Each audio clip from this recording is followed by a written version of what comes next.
غزوہ حنین۔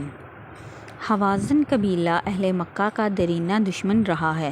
جب قبیلہ نے رسول اللہ صلی اللہ علیہ وسلم کی فتح مکہ کی خبر سنی تو انہوں نے طائف کے ایک اور قبیلہ ثقیف سے معاہدہ کیا کہ وہ مسلمانوں سے لڑیں اور ان کو ختم کر دیں، اس سے پہلے کہ وہ اپنا دین پورے عرب میں پھیلا دیں۔ مزید قبائل جیسے کہ نصر، جشام، بنی ہلال اور دیگر قبائل بھی مسلمانوں کے خلاف ان دونوں قبائل کی جنگ میں شامل ہو گئے۔ قبیلہ حوازن کے سردار مالک ابن عوف نے ایک منصوبہ پیش کیا۔ اس نے اپنے آدمیوں کو حکم دیا کہ وہ اپنے اہل خانہ اور سامان اپنے ساتھ لے آئیں، یہ سوچ کر کہ یہ اس کے آدمیوں کو سخت لڑنے پر مجبور کر دے گا۔ دورید نامی ایک بوڑھے نابینا شخص نے مالک کو مشورہ دیا کہ اگر آدمی اتنا بزدل ہے کہ جنگ چھوڑ دے تو وہ اپنے گھر والوں کو بھی چھوڑ دے گا۔ عورتیں اور بچے ہمارے لیے بڑی پریشانی کا باعث ہوں گے، اور اگر ہم ہارے گئے تو ہمارا سارا مال دشمن کے ہاتھ میں چلا جائے گا۔ لیکن مالک نے اس کے مشورے کو نظر انداز کر دیا اور اپنے اصل منصوبے پر ڈٹے رہے۔ جب رسول اللہ صلی اللہ علیہ وسلم نے سنا کہ دشمن کے قبائل مسلمانوں پر حملہ کرنے کا ارادہ کر رہے ہیں تو آپ صلی اللہ علیہ وسلم نے خود کو لڑنے پر مجبور پایا اور اپنی فوج کو طائف کی طرف حکم دیا۔ رسول اللہ صلی اللہ علیہ وسلم کی کمان میں 12,000 مسلح سپاہی تھے۔ ان میں سے 10,000 وہ تھے جو مدینہ سے ان کے ساتھ آئے تھے اور فتح مکہ میں حصہ لیا تھا، اور باقی 2,000 قریش میں سے تھے جنہوں نے حال ہی میں اسلام قبول کیا تھا۔ رسول اللہ صلی اللہ علیہ وسلم نے عتاب بن اسید ابن ابی العاص کو مکہ کا انچارج بنایا تاکہ پیچھے رہ جانے والے مردوں کی دیکھ بھال کریں۔ پھر آپ صلی اللہ علیہ وسلم قبیلہ حوازن اور ان کے اتحادیوں سے ملنے کے لیے آگے بڑھے۔ شوال 8 ہجری مسلمانوں کی فوج وادی حنین میں پہنچی۔ مسلم فوج کی آمد کی خبر مالک بن عوف کو اس کے جاسوسوں نے پہنچائی۔ اس نے اپنی 4,000 آدمیوں کی فوج کو حکم دیا کہ وہ وادی کے اندر چھپ جائیں اور مسلمانوں کے لیے سڑکوں، داخلی راستوں اور تنگ جگہوں پر چھپ جائیں۔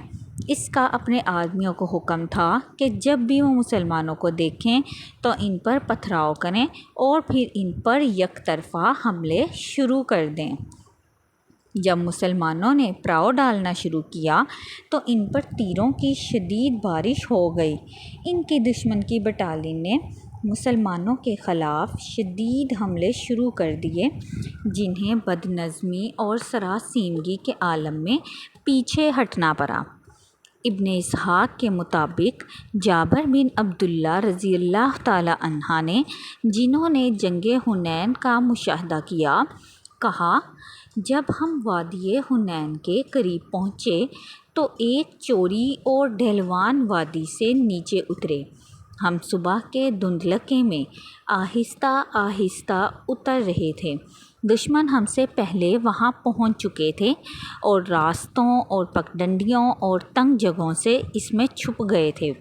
وہ جمع ہو چکے تھے اور پوری طرح تیار تھے، اور اللہ کی قسم جب ہم نیچے اتر رہے تھے تو دشمن کے دستوں نے ہم پر حملہ کر دیا۔ لوگ دوسرے کی بات نہ مانتے ہوئے بھاگ گئے۔ وہ لوگ بھاگ گئے سوائے اس کے کہ بہت سے مہاجرین، یعنی وہ لوگ جنہوں نے رسول اللہ صلی اللہ علیہ وسلم سے مکے سے مدینے ہجرت کی، اور انصار یعنی مدینے کے مسلمان اور آپ صلی اللہ علیہ وسلم کے خاندان کے مرد رسول اللہ صلی اللہ علیہ وسلم کے ساتھ رہے۔ ابو بکر صدیق رضی اللہ تعالیٰ عنہ، عمر بن خطاب رضی اللہ تعالیٰ عنہ، علی بن طالب رضی اللہ تعالیٰ عنہ، العباس بن عبداللہ رضی اللہ تعالیٰ عنہ، ابو فضل العباس رضی اللہ تعالیٰ عنہ، اسامہ بن زید رضی اللہ تعالیٰ عنہ، ابو سفیان رضی اللہ تعالیٰ عنہ شامل تھے۔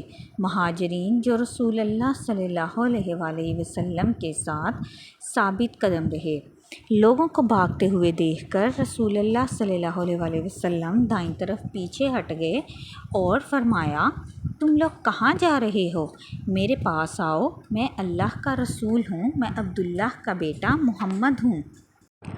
رسول اللہ صلی اللہ علیہ وآلہ وسلم نے اپنے چچا عباس رضی اللہ تعالیٰ عنہ سے، جو دولت یعنی آپ صلی اللہ علیہ وآلہ وسلم کے گھوڑے کی لگام پکڑے ہوئے تھے، فرمایا، اے عباس، اسے پکارو۔ آپ نے سخت آواز میں پکارا، اے انصار، اے وہ صحابہ جنہوں نے سمرہ کے درخت کے نیچے رسول اللہ صلی اللہ علیہ وآلہ وسلم سے بیعت کی، تم کہاں ہو؟ اس کو ابن ہشام نے روایت کیا۔ عباس رضی اللہ تعالیٰ عنہ کی زوردار آواز سن کر مسلمان جنگجو جو بھاگ رہے تھے رک گئے۔ فجر کے بعد روشنی ہو رہی تھی۔ مسلمانوں اپنے دلوں پر چھائے ہوئے خوف سے نجات پا کر ہوش میں آئے۔ وہ اپنے آپ سے کہنے لگے، ہم کہاں جا رہے ہیں؟ ہم رسول اللہ صلی اللہ علیہ وآلہ وسلم کو کس پر چھوڑ رہے ہیں؟ وہ رک گئے اور رسول اللہ صلی اللہ علیہ وآلہ وسلم سے اپنا وعدہ یاد کیا اور ہوش میں آنے لگے۔ وہ رسول اللہ صلی اللہ علیہ وآلہ وسلم کی طرف بھاگنے لگے۔ اس کے بعد رسول اللہ صلی اللہ علیہ وآلہ وسلم کے پاس جو آدمی جمع ہوئے، وہ آگے بڑھے اور لڑنے لگے۔ صحابہ کرام رضی اللہ تعالیٰ عنہ جنہوں نے رسول اللہ صلی اللہ علیہ وآلہ وسلم کو گھیر لیا، اللہ اکبر کہہ کر تلواریں کھینچیں اور کفار پر حملہ کرنے لگے۔ دشمن کے سپاہی اچانک خوف زدہ ہو گئے۔ عثمان بن عفان رضی اللہ تعالیٰ عنہ، علی بن طالب رضی اللہ تعالیٰ عنہ اور ابو دجانہ رضی اللہ تعالیٰ عنہ جیسے صحابہ نے رسول اللہ صلی اللہ علیہ وآلہ وسلم کے سامنے اپنے جسموں کو رسول اللہ صلی اللہ علیہ وآلہ وسلم کی ڈھال کے طور پر استعمال کیا۔ جنگ کے شدید ترین لمحات میں علی رضی اللہ تعالیٰ عنہ اور ابو دجانہ رضی اللہ تعالیٰ عنہ نے دشمن کے پرچم برداروں میں سے ایک کو قتل کر دیا۔ حوازن نے جب یہ دیکھا تو ڈرنے لگے۔ جب مسلمانوں کی فوجیں زور سے لڑنے لگیں اور دشمن خوف زدہ ہونے لگے تو رسول اللہ صلی اللہ علیہ وآلہ وسلم اپنے خچر سے اترے اور اللہ سے مدد کے لیے دعا کی اور پھر ایک مٹھی بھر ریت، بعض کا کہنا ہے کہ کنکریاں اٹھا کر پھینک دیں، دشمن کے سپاہیوں کے خلاف یہ کہتے ہوئے کہ ان کے چہرے بگڑ جائیں۔ حوالہ صحیح مسلم 1777۔ عباس رضی اللہ تعالیٰ عنہ نے مندرجہ ذیل حدیث میں واقعات بیان کیے ہیں۔ یہ وہ وقت ہے جب لڑائی گرم ہے۔ پھر رسول اللہ صلی اللہ علیہ وآلہ وسلم نے کچھ کنکریاں لے کر کفار کے منہ پر پھینک دیں۔ پھر فرمایا، محمد کے رب کی قسم، کافروں کو شکست ہوئی ہے۔ عباس نے کہا، میں نے چکر لگایا اور دیکھا کہ جنگ اسی حالت میں تھی جس میں نے دیکھا تھا۔ اللہ کی قسم یہ اسی حالت میں رہا یہاں تک کہ آپ صلی اللہ علیہ وآلہ وسلم نے کنکریاں پھینک دیں۔ میں دیکھتا رہا یہاں تک کہ مجھے معلوم ہوا کہ ان کی طاقت ختم ہو چکی ہے اور وہ اب پیچھے ہٹنا شروع ہو گئے ہیں۔ صحیح مسلم۔ جلد ہی حوازن، ثقیف اور ان کے اتحادیوں نے جان لیا کہ ان کی کوششیں رائیگاں گئی ہیں اور انہیں تباہی اور شکست کا سامنا ہے۔ وہ پلٹ گئے اور اپنی عورتوں، بچوں اور اپنی تمام جائیدادیں، اونٹ، بکری اور چاندی وغیرہ چھوڑ کر بھاگنے لگے۔ اسیر جن کی تعداد تقریباً 6000 تھی، مسلمان لے گئے۔ جس دشمن کی فوج کو شکست ہوئی اور وہ میدان جنگ سے نکل گئے۔ لڑائی کے اختتام پر معلوم ہوا کہ 4 مسلمان شہید ہو چکے ہیں، لیکن دشمن کے 70 سپاہی مارے جا چکے ہیں۔ جنگ کے اسیروں میں حلیمہ سعدیہ رضی اللہ تعالیٰ عنہ کی بیٹی شائمہ بھی تھیں۔ مسلمان جنگجو اسے رسول اللہ صلی اللہ علیہ وآلہ وسلم کی بارگاہ میں لے گئے تاکہ معلوم کیا جا سکے کہ وہ سچ کہہ رہی ہے یا نہیں۔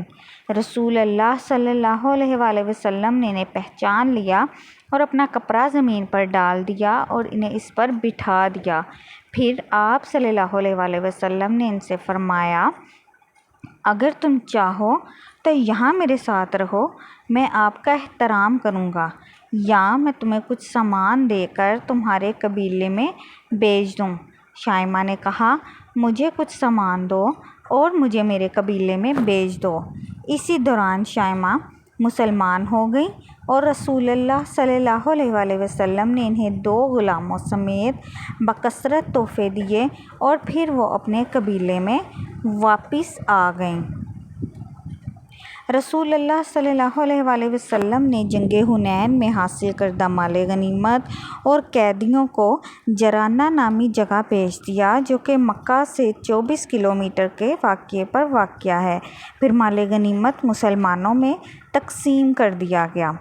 اس جنگ میں مسلمانوں نے ایسی لاپرواہی سے جوابی حملہ کیا کہ دشمن کی صفیں ٹوٹ گئیں اور ان کی فوجیں 2 گروہوں میں بٹ گئیں۔ ایک گروہ واپس چلا گیا، جس کے نتیجے میں اوتاس کی جنگ ہوئی، جبکہ بڑے گروہ کو طائف یعنی مکہ سے تقریباً 85 کلومیٹر کے فاصلے پر پناہ ملی، جہاں رسول اللہ صلی اللہ علیہ وآلہ وسلم نے ان کا محاصرہ کیا۔